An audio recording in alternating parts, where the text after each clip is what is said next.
Arguing with a narcissist is like arguing with a wall and trying to convince the wall that it should care about you.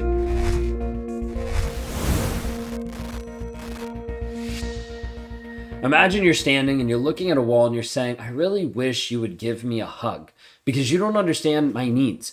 You don't understand how I feel. You don't understand that the stuff that I'm going through today is really hard. And I just want you to know this. Because I feel like if you know this, that you'd actually reach out, wall, and just give me a hug and care about me.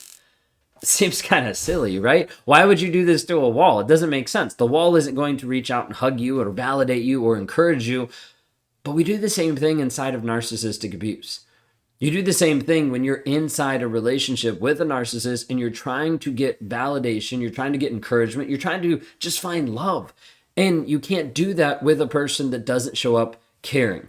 Narcissists do this a ton inside of arguments, trying to figure out how do they actually win at an argument. You see, for a narcissist, he doesn't really care about the end result of what is going on. He cares about just one thing, and that's typically him being right. If you had this inside of your relationship, where he just wants to prove his point, he just wants to be right against all odds and against all logic, it doesn't matter. What matters is that he is right and you are wrong. This is where it gets interesting because narcissists say they want a relationship and say they want connection and say they want love, but at the end of the day, they do the exact opposite of what would actually give them what they want. Instead, they get to a place where you start arguing with them and they don't really care. So let's break it down in a couple different ways. I want to explain some of when you argue with a narcissist, what's actually going on. The main piece that the narcissist is looking for is just to be right. Okay, he wants to prove his point. He wants to be right. He wants to be validated. He wants to make sure that you're wrong and he's right. Narcissist hates to be wrong. It produces guilt. It produces shame. He doesn't know how to deal with that. He doesn't know how to process that. So as a result, there's no limits to him just saying, I'm right, you're wrong. Inside of this place, a narcissist will start to argue and fight really, really dirty. One of the ways that a narcissist will do this is getting to a place of fighting logically. Now, what I mean by this is oftentimes inside of arguments that Kayla and I would have, I would try to find little things that she had said wrong, communicated wrong, or that weren't actually factual. Oftentimes this is called a strawman tactic, where a narcissist is trying to find one thing that the person says that's wrong, and as a result, their entire argument is wrong. So say that she would say she left the store and she went to go pick something up, and then she came home and she got home at 5:55. And I would look at her and be like, no, you didn't. You definitely got home at 6. And I can prove on the camera that you got home at 6. So what were you doing? Where were you at? What was going on? And that seems like a silly example. And part of it is just used as an example. But inside of this piece, a narcissist will try to find one tiny bit of evidence that the abused communicates incorrectly. And then use that one piece of evidence to say your entire argument is incorrect. You'll see this when he accuses you of cheating on you when it's been in the past, or cheating on you when it's happened like a long time ago, or cheating on you when you were with someone before you were even with him. But he's like, oh, you cheated on me. How could you? And so you're going to see narcissists use these tiny little things. The idea was if I could prove something that she was doing that wasn't 100% factual or logical, I could take that one piece and extrapolate it onto the whole conversation and say, see, you don't know what you're talking about. See, you're a liar. See, you, and the list goes on and on. Because the idea is discredit the person so that you can win at the argument, even if the argument you're based on isn't actually factual. And this is where people get in trouble a lot of times because you as the empath or as the person that has been abused want to be able to prove that you're right. Want to be able to prove, no, I didn't cheat on you. No, this didn't happen. No, I didn't say that. When in reality, he's just projecting things onto you. He's just placing stuff on you to try to get a reaction or response out of you. And you fall prey to that. And so it continues to happen over and over. Sometimes what I'll say is don't argue with crazy. You're arguing with someone who doesn't operate the same as you. So the first problem you oftentimes have inside of arguments is that you think you can argue the same way as him, or that you think he's going to argue logically.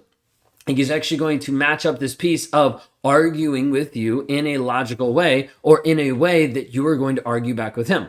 And so when you just need to understand, you are completely different, separate, opposite, completely polar opposite people in how you think, how you respond, and how you argue. So when you try to argue a certain way, thinking, well, he'll understand this because I'm telling him this, I'm explaining it, I'm giving him my emotions, my feelings, I'm talking logically, he's not going to get it. Why? Because he doesn't care. What he cares about is just his focus, his development on him. That's it. And so what you need to see is his whole focus is going to be on him, on the outcome that he wants, not on you. So when we talk through this piece of don't argue with crazy, you're trying to argue with someone who is not going to align to the same morals, the same ideas, the same concepts, the same thought patterns. They're not going to align the same. Think of it, for instance, you're sitting down and you're playing a board game and you don't understand the rules of the board game. Okay, there's multiple different house rules inside of Monopoly, right? And so you play Monopoly and someone has different house rules of, well, this is the money that we get if it's on free parking, or this is how you can swap properties, or this is, and the list goes on and on of different rules that people come up with. In college, we had like a duopoly. So what we did is we took 2 Monopoly boards and we crisscrossed them on free parking. So instead of it just being a giant square, you kind of went in almost like a figure 8, kind of walking around. And that was like a different way. We made up our own rules. And when you're inside a toxic relationship, the narcissist in your life is going to make up the rules. The thing is, he'll keep changing them on you. And so you get into this argument and you think, okay, we're arguing this direction. And then he's like, we're going to pivot over here. And you're like, wait a second, we were talking about this over here. And he's like, yeah, but because of this, this is why you're actually wrong. And so you need to understand, when we say don't argue with crazy, it's because he's going to constantly change the rules, change the thought process to fight with you in a way that just gets him what he wants. That's the end result. Now, there's all different types of pieces when we talk about arguing. We've got word salad, where he's just saying tons of stuff to try to confuse you. He's talking round in circles and circular conversations to try to just wear you down. Sometimes narcissists will continue to argue with you over and over and over just to wear you down to a place where you just say, fine, whatever, I did it. This happened. Forget this. Do what you want. Because in that moment, he's won. He's wore you down to a place where your will doesn't matter anymore. What's your opinion? What's your boundaries? What your ideas don't matter anymore. And he just gets what he wants. That's the goal, right? Like that's the whole end piece. Now, sometimes you'll even get to the place where you give in to the narcissist and he kind of recants because he feels a little bit of guilt and shame. Like, oh, I just manipulated that. It's wild, but you'll see it sometimes where you give in and then he's like, well, like we could do what you want to do. And then you do it, and then he gets mad at you. And so there's always this push and pull, this back and forth that's going to happen inside of the manipulation with a toxic person. Arguing is this giant piece that narcissists will do over and over and over again to try to establish dominance over you, to try to establish control. He wants to look like he's in control of you. So as he argues, he's going to absolutely like murder everything that he wants in reality to get what he wants. What do I mean by that? A narcissist might say he loves you and he wants a connection. But in reality, how he treats you means he's going to actually annihilate that connection and that love because it's not really there because he's not willing to actually open up and be honest and vulnerable and consistent in what's actually going on. So inside of this process of arguing, you'll have this piece where the one thing that he was going to do to get what he wants is the one thing that's going to get him not what he wants. Like arguing just to win means that there's no winning for anyone. When you have a concept of, I just want to win at the argument. So when the narcissist is like, I just want to win at all costs, whether it means I need to degrade you, devalue you, rage at you, so you just pull back, you just recant your different thoughts or ideas, whatever it might be, when the end goal is just winning, it means everybody loses. Nobody wins inside of an argument with a narcissist. There's just everyone loses.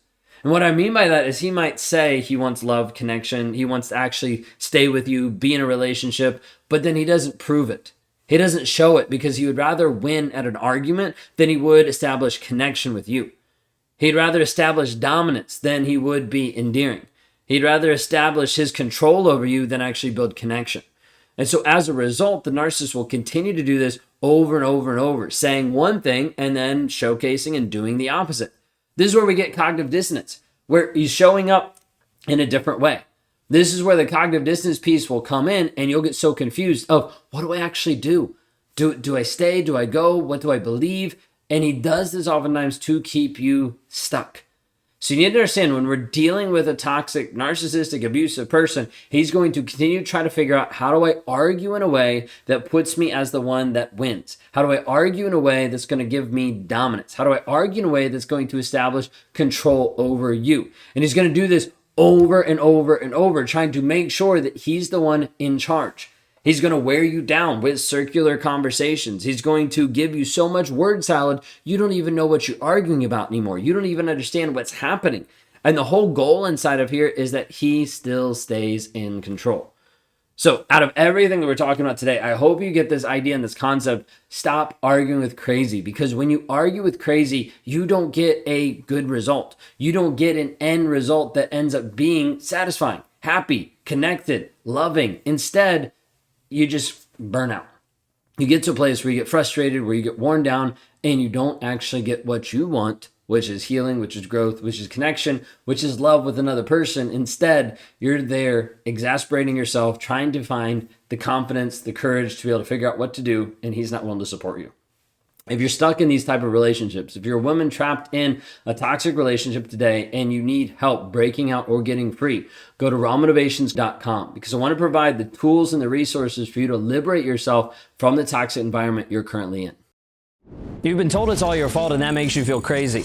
No one understands you, and that leaves you in a place of being alone. You've tried to break free multiple times, and that leaves you helpless, because nothing you've done has actually worked. It hasn't actually got you free or liberated from this toxic relationship. So you feel crazy, alone, and hopeless. Guess what? That's a lie. Because all it is how you've been raised and conditioned inside of this abusive relationship over and over. And as a result, you've sacrificed your growth, you've sacrificed your worth, and you've been trapped inside of a toxic relationship. What if I showed you the path to freedom?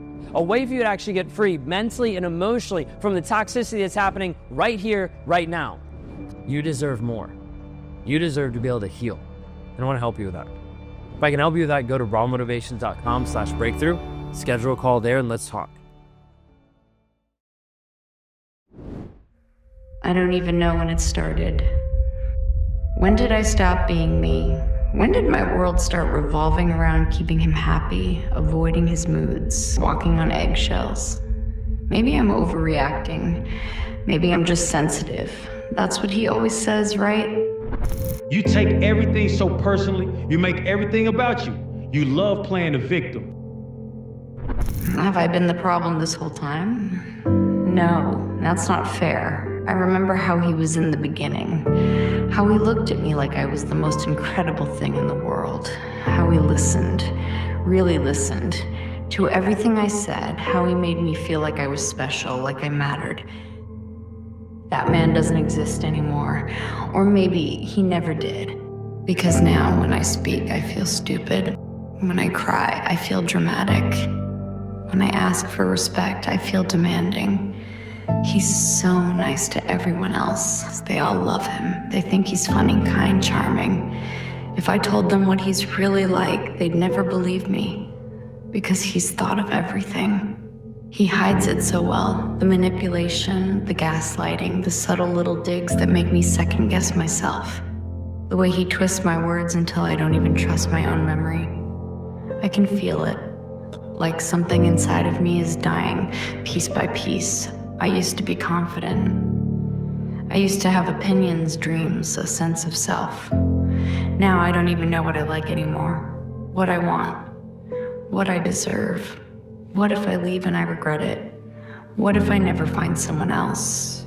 What if I am the problem? No more.